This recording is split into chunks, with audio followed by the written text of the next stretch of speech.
Welcome to another episode of the Swamp247 Podcast. I am your host, Graham Hall, joined by my co-host once again in Jacob Rudner. And we are here to talk about the recent weeks of the Florida football program, as well as look ahead to the final three-game stretch of the regular season here, which will determine whether or not the Gators reach bowl eligibility for the first time since Billy Napier's first season here in Gainesville, as well as discuss the unsavory headlines surrounding the Florida men's basketball program regarding head coach Todd Golden. We're going to jump right into it, though.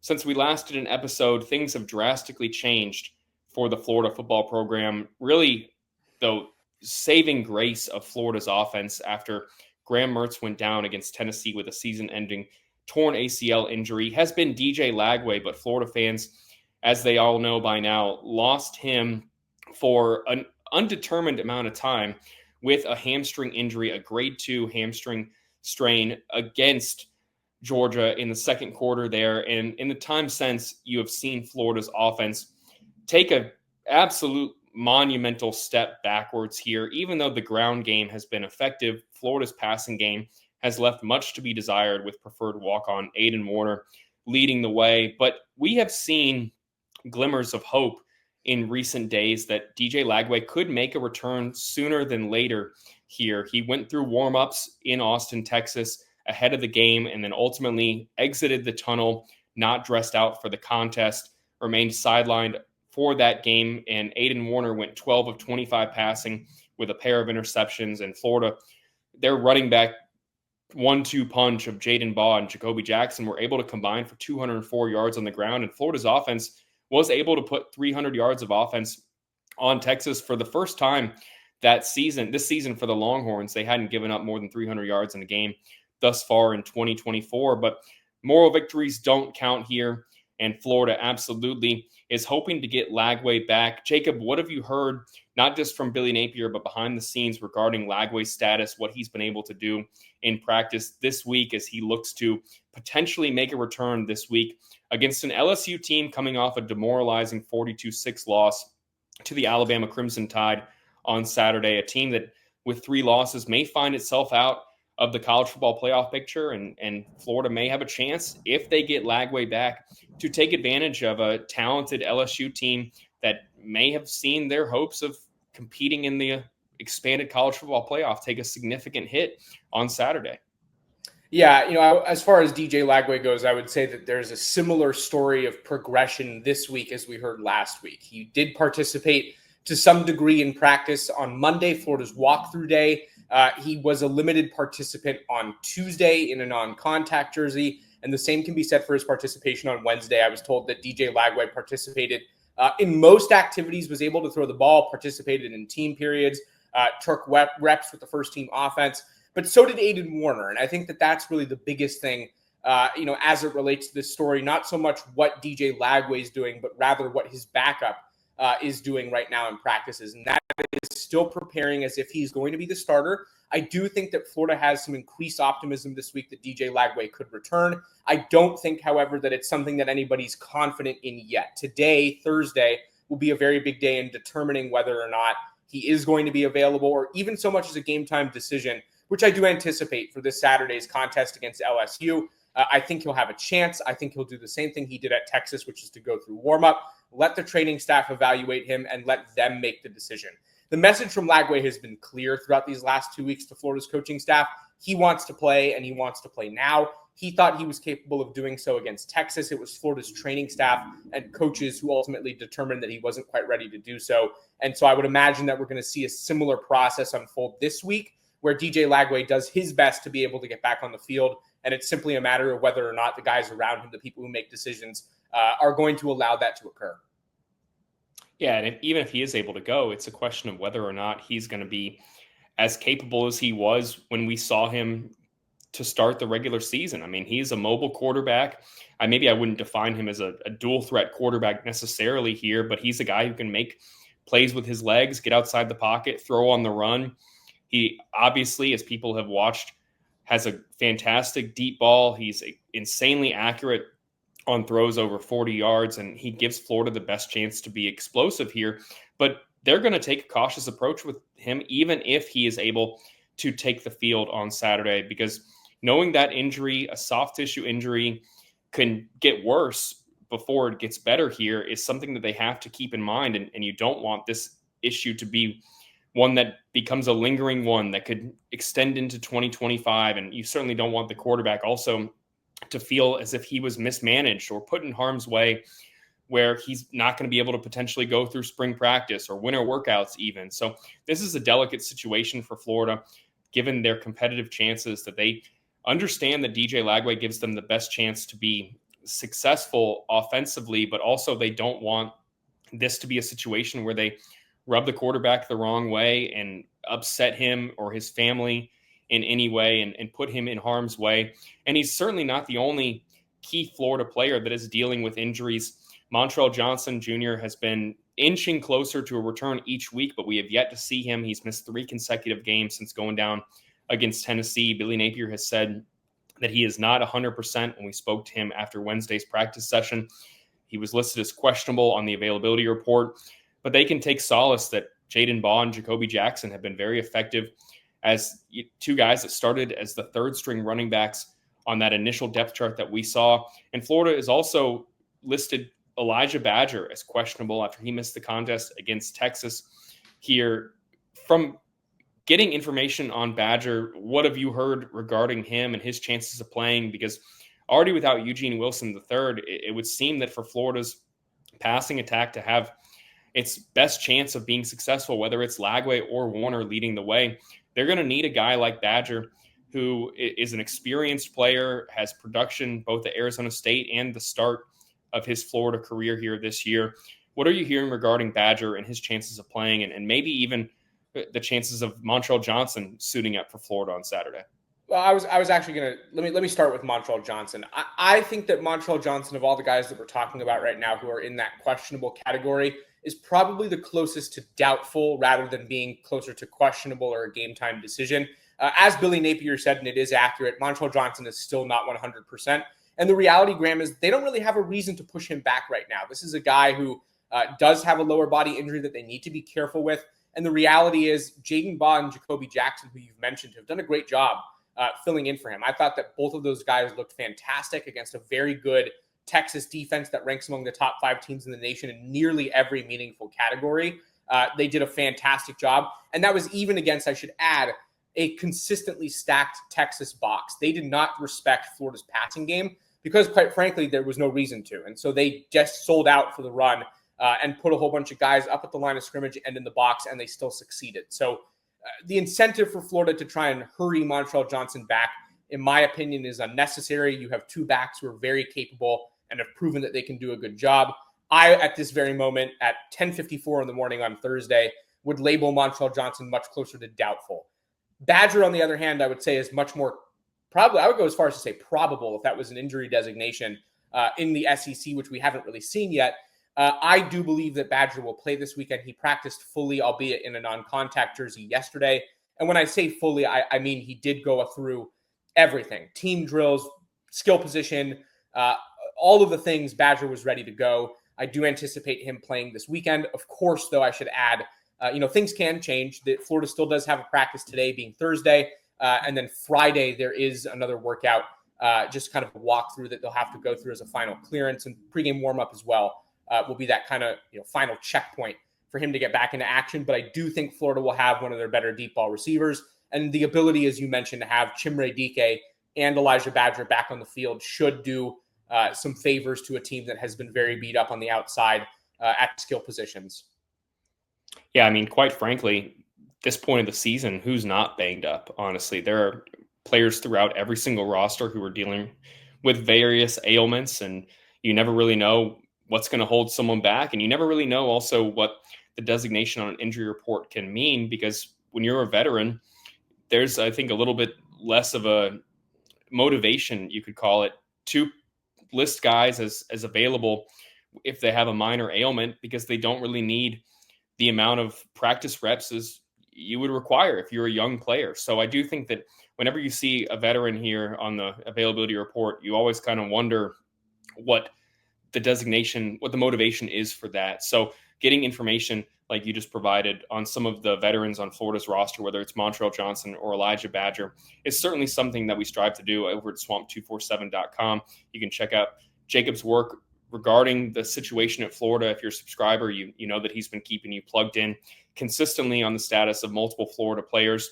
And it's not just Florida's offense that is quite banged up coming into this game. If anything, I think the defense is ailing a little bit more. We've already talked about the situation in the secondary from losing Jason Marshall Jr. Devin Moore went down on the final play of the first half against Georgia. He remains out for the Gators. Dijon Johnson was banged up as well in that contest. He has worked his way back. But in the time since, you've seen Cormani McClain play an elevated role, a preferred walk-on who has a lot of talent, but he is raw. He absolutely missed, a ton of time in fall camp, has worked on getting his weight up, but now he finds himself in a key role for Florida. And they also moved Triquez Bridges over from safety to the position he played at Oregon, which was cornerback, but he still has, to relearn that position in a sense here. That's not going to be a seamless transition necessarily. But I think the biggest injury for Florida on the availability report is the loss of Grayson Howard. He has been fantastic for Florida as a second-year linebacker who transferred from South Carolina after last season. He's played in all 9 games thus far, but he is out for Saturday's contest against LSU. And if you had asked me throughout the season what I thought was the most impressive unit on Florida's defense, I would have said the linebacker unit. I think that their play has been extremely solid, from Shamar James to Howard to when they've used George Gums at Sam. This is a unit that has kind of led the way when it comes to steadiness for Florida. But now they're going to have to turn to a rotational piece at Howard's position. Who do you expect to play a larger share of the reps with Howard out? And what do you think that's going to do for Florida's competitive chances there in the front 7 especially? Well, I would say this first. I think that the clear favorite to step into a bigger role is Jaden Robinson. He has done a good job this season, I think, as a second-year player. We've seen some flashes. I think RJ Moten is a guy who could see a little bit more of a rep share. And I would just say, I think that it's pretty tough to lose a guy like Grayson Howard, who not only has anchored the unit against the run and done a pretty good job, but I've also thought he's been solid to even very good at times in coverage, which Florida has been lacking, especially at linebacker. And I think that this could be critical in this kind of a game. We've seen LSU have a lot of success with its skill position players, their ability to cover against a team like LSU, and Garrett Nussmeier will be critical. Nussmeier last week was kind of a turnover machine. He had a really hard time navigating that Alabama defense. And whether or not Florida will be able to replicate some of the things that gave that LSU offense trouble is going to be critical, and whether or not it's going to win this game, because as we just talked about, if you do have DJ Lagway back, it's certainly not at 100% health. Florida will have to avoid running him in most scenarios. It's just a different offense with a hurt DJ Lagway, and certainly a different offense with Aiden Warner at the helm. And it puts a lot of pressure on the defense to perform. And whether or not they're able to do that will, of course, depend on the stability of this linebacker unit, which takes a pretty sizable hit without one of its leaders and most used players. So, I don't think that it takes Florida out of the game by any means. LSU is not playing its best football right now, which I think gives Florida a chance. I think DJ Lagway gives Florida a chance, but this is certainly kind of like losing the quarterback of your defense. Florida is out a very significant player who has been kind of a leader of the defense. He is one of the people who does have in-ear communication when he's on the field. He's kind of a director of operations for Florida's defense. And to not have him in a game where I do think Florida maybe had a chance will be challenging, especially with the challenges that you mentioned as well in the secondary with guys not being able to play. So it's a very significant loss for the Gators this week, and I'm sure that they're hoping to get him back as soon as possible because he does make such a difference for this team. Yeah, I'm glad you mentioned the in-helmet communication piece, because it's going to be quite loud on Saturday at 3:30 p.m. Florida's fans are going to be making a ton of noise, and you're going to be asking a guy who's not used to the in-helmet communication piece to then be learning that. So accelerating that process throughout the week is going to be critical to Florida's success defensively in the front 7 here. I know that they've worked with other guys on the in-helmet communication piece to have a contingency plan in case an injury were to hit like it has, but asking someone to seamlessly pick up where Howard left off is going to undoubtedly be a tall task. And it's asking a lot for a very banged up Florida team to go into, their home venue and get a win against a rival that has had their number for the past, 5 going on 6 years here. So this is a cross, over rivalry in the SEC. There's certainly going to be a lot of motivation for Florida, given what's at stake from bowl eligibility, finishing the season on a high note, to get a win in this game.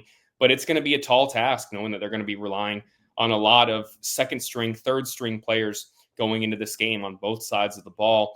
You can see our predictions over at Swamp247 on Saturday morning.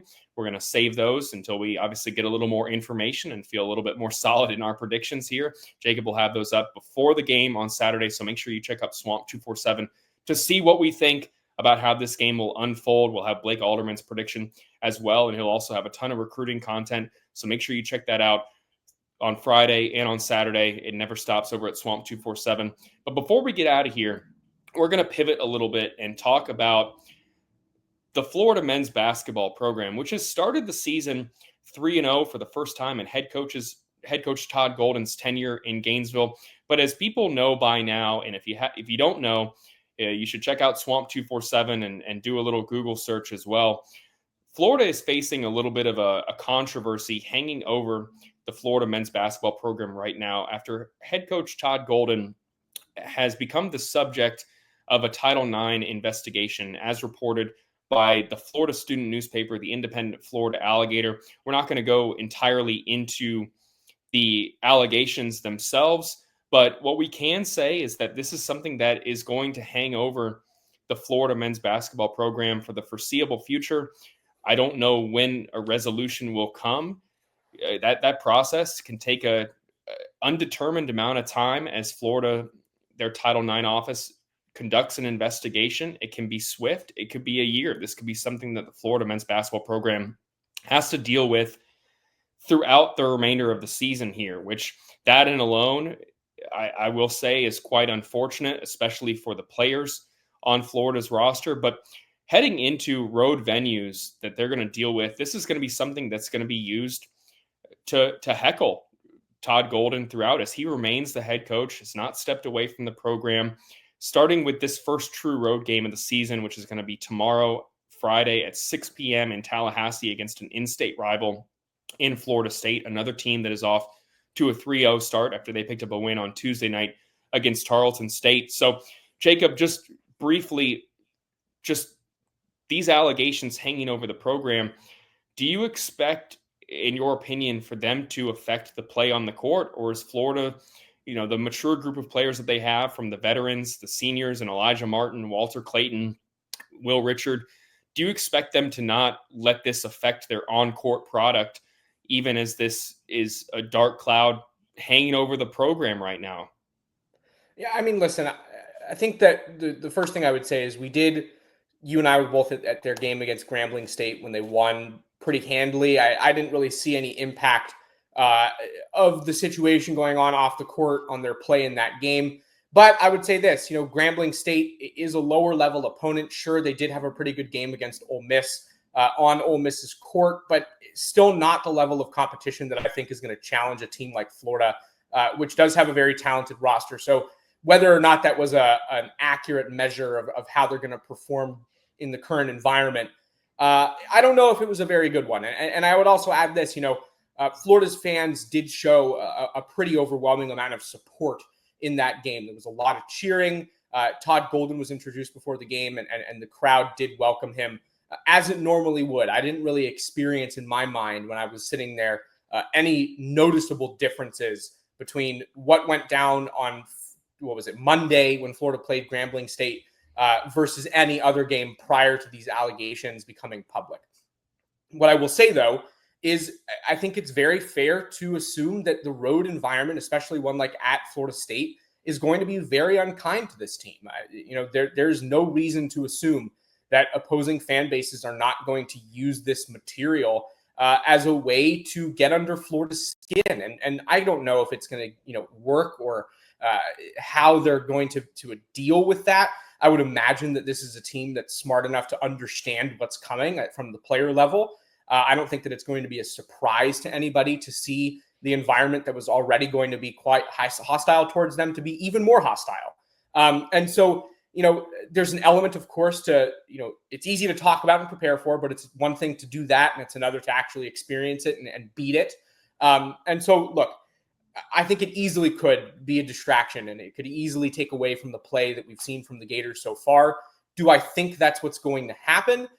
I don't know yet, and it's really too hard to say. I think that what's the easiest answer to your question is we can anticipate a very, very unkind environment is what I would say, and I think that expectation could serve Florida well in its attempt to try and beat some of these distractions and play good basketball regardless. Whether or not they're going to be able to do that remains to be seen. And this Friday will be the biggest test of that, in my opinion, because no road environment, in my mind, from this point through the end of the season, has the potential to be quite as jarring and, kind of in your face for this Florida team as this Friday's matchup does at Florida State. It is your top rivalry game of the season. Sure, there are some SEC games that are going to matter and could absolutely produce, some hostility and some distractions on the road. But I think that this will be the toughest of those assignments for this Gator team. So we'll see. But I do think that this will be the toughest of them. And for the players, I think that will be kind of healthy in an odd way. It sounds weird to say, but I do think that there's an element to having a game like this very early on in the schedule, being able to manage it and deal with it and see it, and whether or not Florida plays well, they can make adjustments, accordingly in terms of their preparation. So, look, I think that Florida showed the right mindset and the right play and style against Grambling State, given the situation. I don't necessarily anticipate that changing, but the test is wholly different between what they faced against Grambling State at home versus what they probably will see against the Seminoles on the road. Excuse me. Very well said. Yeah, seeing a hostile crowd, I think, will be a really good determinant of what we're going to see the rest of the season from Florida when they're away from Gainesville. You always know that with a competitor, disrespect, having a chip on your shoulder can be used as a motivating factor. So this could be something that really makes Florida, want to perform at its best on the court, especially from a player perspective. So I'm intrigued to see what ends up happening in this contest on Friday. I will be up in Tallahassee Friday night to cover the game for us at Swamp247. You can make sure you follow our live updates over at Swamp247. We'll have a recap as well and some content from after that game that you can check out before Florida football takes on LSU on Saturday at 3:30 p.m. We'll have some content coming before that as well. I talked with Go247's Glenn West about what the Tigers look like. You can look for that Friday morning as well over at Swamp247. I will say, though, before we get out of here, that this is a competitive arena, and boos and cheers often come down to how a coach and its team perform in games here. You saw Mike White previously be booed for Florida blowing leads, and until some resolution happens in Todd Golden's situation, I think that Florida fans are going to continue to show support for him in the home venue, while certainly that will change when they are on the road. But that's going to do it for us here for this episode of the Swamp247 podcast. For Jacob Rudner, I'm Graham Hall, and we'll see you next time.